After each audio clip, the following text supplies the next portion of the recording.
Hello all, welcome to PM talkies.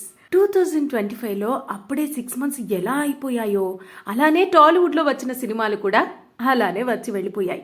అయితే June 20 ముందు వరకు ఒక మంచి సినిమా చూసాం అని అనుకునేలా ఒక్క సినిమా కూడా రాలేదు. అన్ని మూవీస్లో ఏదో ఒక చిన్న వెలితి. అలా 2025లో ఇప్పటిదాకా రిలీజ్ అయిన సినిమాలేంటి, రిలీజ్ అయిన సినిమాలు ఆడియన్స్ని మెప్పించాయా లేదా, ఈ ఇయర్ సినిమాలు ఎవరెవరికి కలిసొచ్చాయి అనే విషయాలు ఈ వీడియోలో తెలుసుకుందాం. జనవరిలో గేమ్ చేంజర్, డాకు మహారాజ్, సంక్రాంతికి వస్తున్నాం సినిమాలు రిలీజ్ అయ్యాయి.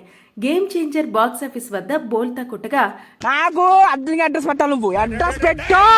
డాకు మహారాజ్ అబో యావరేజ్ గా ఆడింది. అనిల్ రావిపూడి, వెంకటేష్ సంక్రాంతికి వస్తున్నాం సినిమా మాత్రం బ్లాక్ బస్టర్ హిట్ గా నిలిచింది.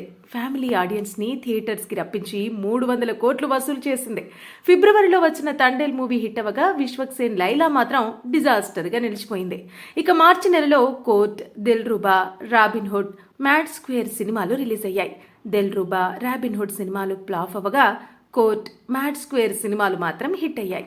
ఇక ఏప్రిల్లో Jack, Odela 2, Arjun son of Vaijayanthi, అక్కడమ్మాయి ఇక్కడబ్బాయి సినిమాలు రిలీజ్ అయ్యాయి. జాక్ మూవీ ఫ్లాప్ అవగా ఓదెలా 2, అర్జున్ సన్ ఆఫ్ వైజయంతి అక్కడమ్మాయి ఇక్కడబ్బాయి పర్వాలేదనిపించుకుంది.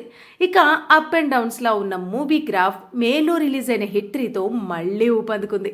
ఇక అదే నెలలో వచ్చిన శుభం, సింగిల్, అనగనగా సినిమాలు ఆడియన్స్ కి కొంచెం ఊరటనిచ్చాయి.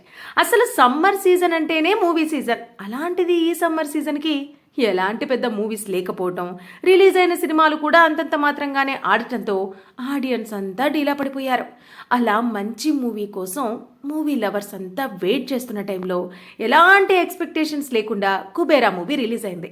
శేఖర్ కమ్ముల డైరెక్ట్ చేసిన ఈ మూవీలో నాగార్జున, ధనుష్, రష్మిక ప్రధాన పాత్రలో నటించారు.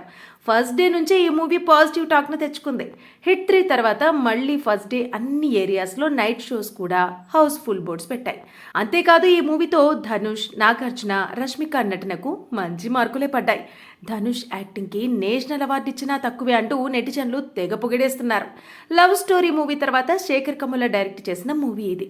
ధనుష్, కెప్టెన్ మిల్లర్, రాయన్ సినిమాల తర్వాత వచ్చిన మూవీ కూడా, ఇక నాగార్జున నాసామిరంగా మూవీ తర్వాత చేసిన మూవీ, వీళ్ల ముగ్గురికి కుబేరా మంచి కంబ్యాక్ అని చెప్పాలి. 2025లో ఇప్పటిదాకా రిలీజ్ అయిన సినిమాల్లో మీ ఫేవరెట్ సినిమా ఏమిటో కామెంట్ రూపంలో తెలియజేయండి. ఇక ఇలాంటి మరెన్నో ఇంట్రెస్టింగ్ వీడియోస్, మూవీ అప్డేట్స్తో మీ ముందుకు వస్తూ ఉంటాం. సబ్స్క్రైబ్ చేసుకోండి.